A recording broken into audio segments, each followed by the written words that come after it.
আসসালামু আলাইকুম, আশা করি সবাই ভালো আছেন। কুমিল্লার আমির দিঘির আরেকটি ভিডিওতে আপনাদের স্বাগতম। আমি এখন আমির দিঘির পশ্চিম পাড়ে আছি। তো পশ্চিম পাড়ে একটি মাছ হিট হয়েছে, এখানে মাছটি হিট করেছে চট্টগ্রামের শিকারী শাকিল ভাই। শাকিল ভাই একজন অভিজ্ঞ মাছ শিকারী, দেখা যাক তিনি কি করেন। মাছটি তিনি ধীরে ধীরে আনার চেষ্টা করতেছেন। এখানে উপরে অনেক মানুষ দাঁড়িয়ে আছে দেখার জন্য। প্লেসটা অনেক সুন্দর, যার কারণে এখানে আসলে উপর থেকে দেখা যায় দৃশ্যটা দারুণভাবে।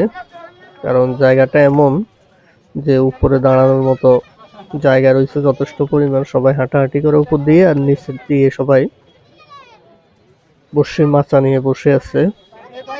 যাই হোক, শাকিল ভাই চেষ্টা করছেন ধীরে ধীরে মাছটাকে কিনে নিয়ে আসার জন্য। মাছটা ক্রমশ কিন্তু ডান দিকে চলে যাচ্ছে, তাই তারাও ডান দিকে যাচ্ছেন। হয়তো এই জায়গাটা দিয়ে তুলবেন মাছটা। এই যে নেট নিয়ে একজন কিন্তু চলে আসছে, প্রস্তুত নেট নিয়ে একজন শাকিল ভাই সহযোদ্ধা। যাই হোক, মাছ মোটামুটি কিনারে চলে আসছে। এটি সম্ভবত একটি কাতল মাছই মনে হচ্ছে, এখনো ক্লিয়ারলি দেখা যায়নি।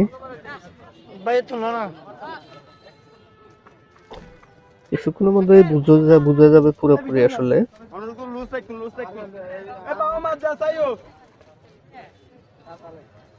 যাই হোক, চেষ্টা চালাচ্ছে শাকিল ভাই এবং তার সাথে যারা আছে সব চেষ্টা চালাচ্ছে মাছটাকে ধরার জন্য খুব তাড়াতাড়ি।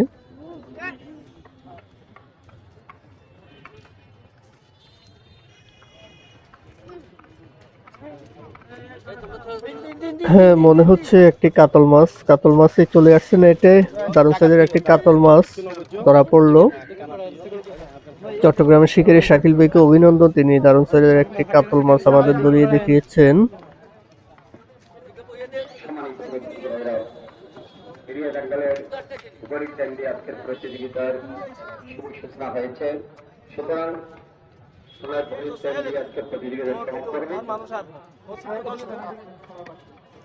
এইমাত্র আপনারা জানতে পারলেন আর মাত্র 5 মিনিট সময় বাকি রয়েছে।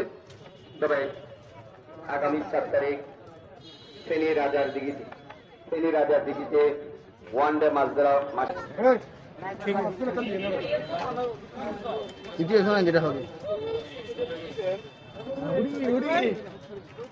ওকে, থ্যাংক ইউ।